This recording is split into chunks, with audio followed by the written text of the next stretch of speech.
Death Battle is so wrong for this. They did Dragon Ball so dirty in this video. They have not gotten a video wrong this bad since Kirby versus Majin Buu. Before I begin this video, I just want to say that Death Battle has copyright struck me before, and yeah, not fun. So I just want to say, Death Battle, if you're watching this, completely fair use. I'm editing it, I'm reviewing it, I'm reacting to it.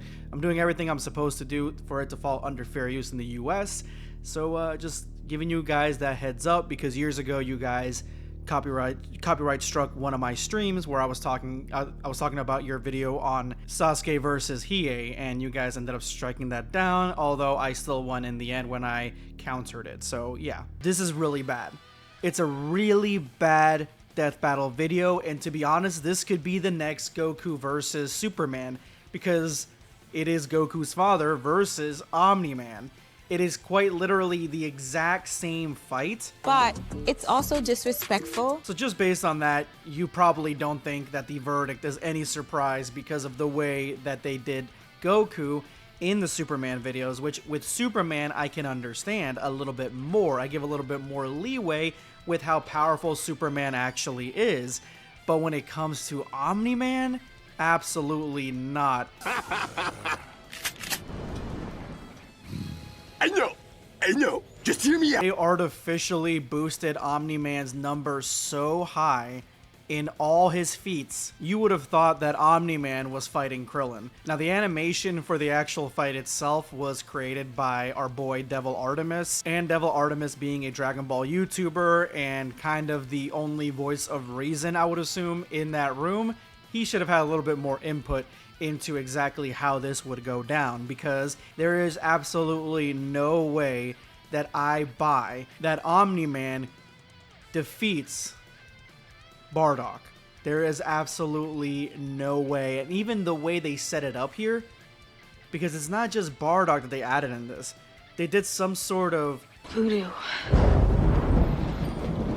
They not only insulted Bardock, but they also insulted the Super Saiyan transformation. So starting off, I'm not really 100% caught up on the Invincible storyline, but I've done enough of these videos where I'm scaling Omni-Man or Invincible himself against other Dragon Ball characters where I kind of already know where their baseline power is at and where Omni-Man's peak actually is. So let me get to the actual evidence where they screwed over Bardock and subsequently the Super Saiyan transformation. I'll go more into detail here on that in a minute, but let me get into how they actually did it. Roll the clip. Most weapons in the universe can't even scratch a Viltrumite like him. Even a ship's cannon like this one can't take down a Viltrumite, and it obliterated a massive solar disk nearly half the size of a star. Speaking of planets, he's strong enough to shatter one by flying straight through it. A planet so big it has a whole ring around it. The Roche limit factor dictates the size a celestial body must be in order to disperse orbiting material as a ring. In short, an Earth-sized planet can't support such a ring, meaning this one must be much larger. And don't get me started on how the ring is actually made up of dead bodies because, spoilers? Just go read the comic. If Roche isn't doing it for you, this planet also supports 5 moons in its orbit, and even the smallest is a perfect sphere, meaning its own gravity shaped it. At minimum, a moon like that must have a diameter of 600 kilometers, or 370 miles. Comparing this to the planet's diameter, we can tell this world is nearly 14 times larger than Earth. So I'm not up to date on this part of the actual comic book at all, and supposedly, like you guys have heard, this ring is huge, and the weapons that the forces against the Viltrumites have, they ended up destroying it, and it is said that all the weapons that these guys have cannot hurt any of the Viltrumites. Ergo, because these weapons cannot hurt the Viltrumites and it destroyed something so big and powerful, then really Omni-Man's completely outscaled. Like, he is like so much stronger than that, because none of these weapons that can destroy almost planet-sized things can actually hurt them. And so that's kind of where they're coming from. But I go a little bit more on feats. I don't really know too much about this portion of the actual comic book itself because I'm not up to date on that. But to me, it sounds like what they're saying is conventional weapons. I don't think that they would I think that if they could, they probably would use his laser thing against a Viltrumite, but I mean, Viltrumites are small. This thing looks like it's meant to destroy something huge, a giant structure, something that is gigantic. So when he is saying that these weapons they have no weapons that can hurt them, I really don't think he's talking about this. But again, I'm not at that point at the comic, so whoever is reading the comic, you guys let me know if that sounds like it's fact or cap, because I really don't think that that is true. Ultimately, Omni-Man can kind of destroy the surface of a planet on his own with some time as he's flying through it, destroying the civilization, but he can destroy a planet this big. It takes 3 Viltrumites to just ram into it to destroy it. And that's, you know, that's basically the cap of the Omni-Man strength, essentially.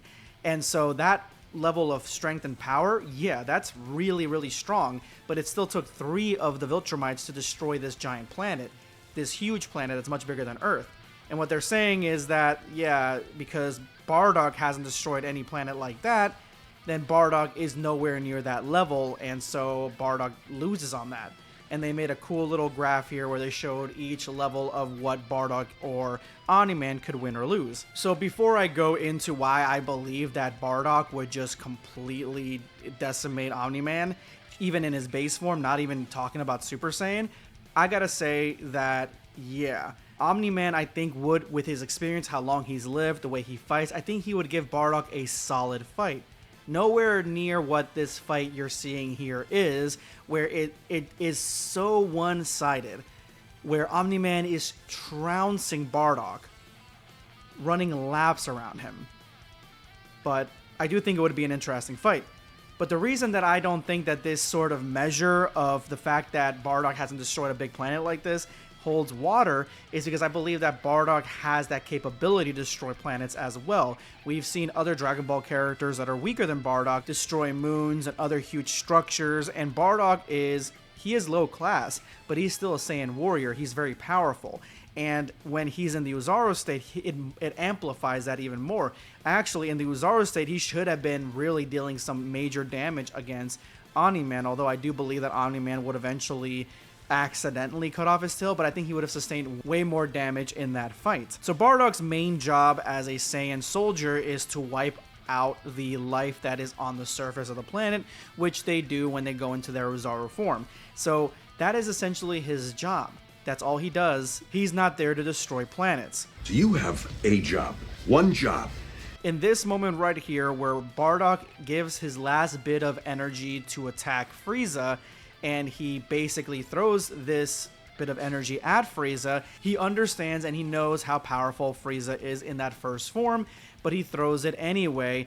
And when Frieza powers up the Death Ball, which is complete overkill because we've seen him use something smaller to try to destroy a planet instantly, he uses his giant Death Ball to kind of make sure all the Saiyans are dead in the area. Bardock is surprised when it hits it that it doesn't do any damage, because that level of power that he was throwing, he thought it could stop it. But I think that the reason that Frieza did that giant Death Ball is because he was trying to outmatch the power that Bardock had thrown at him. And that is why he went overkill as well. So I do believe that Bardock has the capabilities of destroying several planets, and he can do it with his simple attacks, as opposed to the Viltrumites, who have to ram into planets to destroy them. So ultimately, in the end, I do believe that base Bardock can defeat and more than likely has probably a 85 to 90% chance of defeating Omni-Man on his own or in his Uzaru form. But what they did was they decided to throw in the Super Saiyan transformation by using another movie that, I mean, I guess it's canon to Bardock, but because they were kind of going back and forth between non-canon Bardock and canon Bardock, I don't think they should have added this movie to begin with, the movie where he goes Super Saiyan. So they threw in Super Saiyan into this fight, and oh boy, guys, it is just shameful the way that they treat Super Saiyan. I mean, when Goku fought Superman in Super Saiyan, he did more damage, and he was doing better in this fight than Bardock is doing. And I understand Bardock's not proficient at Super Saiyan, but still, Super Saiyan is such an extremely powerful form. It can do this to a guy that can easily destroy planets the size of whatever planet the Viltrumites, it took 3 of them to destroy. So if the Super Saiyan transformation can do that to Frieza, I don't believe that Omni-Man is strong enough to face off against Frieza. I think that maybe the entire Viltrumite Empire, all of them attacking Frieza at once, that would be more of an even fight with Frieza in his final form, but not his golden form. That's the problem. They threw in Super Saiyan for no reason at all. And they didn't have to, because base Bardock already has this. But they threw him in there and they gave us this shitty explanation to basically have Omni-Man outmatch the Super Saiyan transformation with just these vague numbers, not taking into account the feats that Super Saiyan already does against characters that Omni-Man can't defeat. You see what I'm saying here? Stop it. Get some help. Ultimately, it's a complete L for Death Battle in this episode. It was awful. And if you guys only see this video for like 10 seconds and then it gets taken down, it's because they copyrighted me, but I will fight to get it back up. But let me know what you guys think in the comment section below. Who wins in this fight? Bardock versus Omni-Man.